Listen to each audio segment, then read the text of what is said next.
Ok, ok, ok.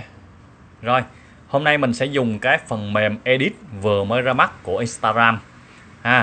Nó có trên iOS lẫn trên Android này nha các bạn. Và nó dùng giống như là cáp kết luôn á, và đang được miễn phí. Ok ha. Bạn cài phần mềm xong, bạn đăng nhập bằng Instagram nha. Đăng nhập bằng tài khoản Instagram. Ok. Rồi, coi nó làm sao nha. Thì nghe nói phần mềm này nó giống như là cáp kết luôn các bạn. Đây, giao diện nè. Cái bên trái là những cái sticker nó cho mình tạo. Còn cái này là gì đây? Inspiration là nó sẽ có cái gì ha? Inspiration là giống như là những cái đây. Những cái này là giống như là mình coi trên trên Instagram á ha. Đó, giống như nó tích hợp TikTok này nọ vô á, nhưng mà cái này là TikTok của phương Tây ha. Rồi. Cái này là cái gì? Cái quản lý project, quản lý những cái mình edit video ở đây này nha. Đó. Còn cái bên đây là gì đây? Tức là quay trực tiếp ha. Nè, bạn cấp quyền là cho nó truy cập camera hoặc là micro ha. Chưa cần. Rồi, còn bên đây là nó thống kê. Đây. Nó thống kê cái trang Instagram của các bạn ha. Cái trang Instagram của mình nó không có dùng nhiều nên không có được mấy view hết. Đó. Thì cái edit này á là nó của Instagram nha các bạn. Bạn nào mà chuyên dùng Instagram á thì nên dùng edit này ha. Nó đang miễn phí. Rồi, mình dùng thử ha. Bấm vô dấu cộng này nè là tạo project nè, mình có tạo sẵn đây nè. Bấm vô. Ok. Đó, giao diện rất là giống.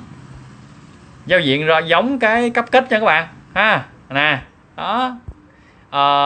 Để coi một trong những cái mình thích ở cáp kết đó là nó có tự động tạo phụ đề các bạn ha.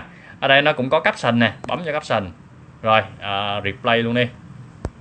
Hiện tại thì nó chưa có giao diện tiếng Việt, tại vì cái này là đồ của tụi Tây ha, tụi châu Âu, châu Mỹ.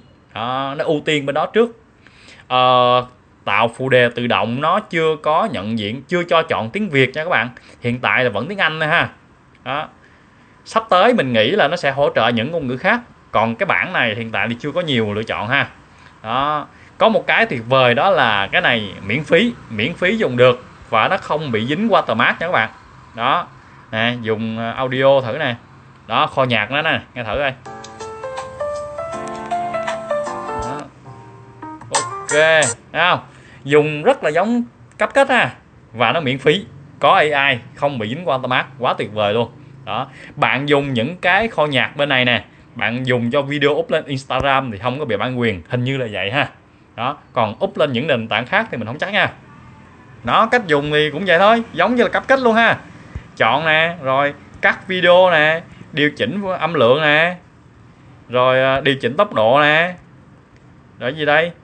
Xử lý phông xanh. Nó có xử lý phông xanh luôn nha. Rescreen nè, tức là nó xử lý phông xanh nè, xóa nè. Đó. Rồi nhiều thứ các bạn ha. Filter nè, hiệu ứng nè, đủ thứ hiệu ứng luôn. Đó. Rất là dễ dùng. Rồi, mirror, đó tức là đảo ngược lại nè, thấy không? Rồi, xuất cái âm thanh ra nè. Đó, rất là dễ dùng ha. Rồi, âm thanh thì mình điều chỉnh được. Đó, đây là phụ đề nè, phụ đề tự động nhưng mà nó chưa hỗ trợ tiếng Việt nha. Rồi, coi còn gì hay ho nữa. Cho chèn chữ vào, cho chọn phông chữ. Đó. Rồi, lồng tiếng, lồng nhạc. Đó, cách out là cái gì? Cách out hình như là nó cắt ha. Nghĩa là nó nhận diện, nếu mà mình nhớ không lầm là nó nhận diện những cái vật thể, xong rồi nó cắt ra giống như là xử lý phông xanh này nọ. Sticker. Có những sticker. Những cái sticker này phong cách bên châu Âu các bạn, châu Âu, châu Mỹ ha. Có thể nhiều cái không có thích hợp Việt Nam này nọ. Rồi, export coi.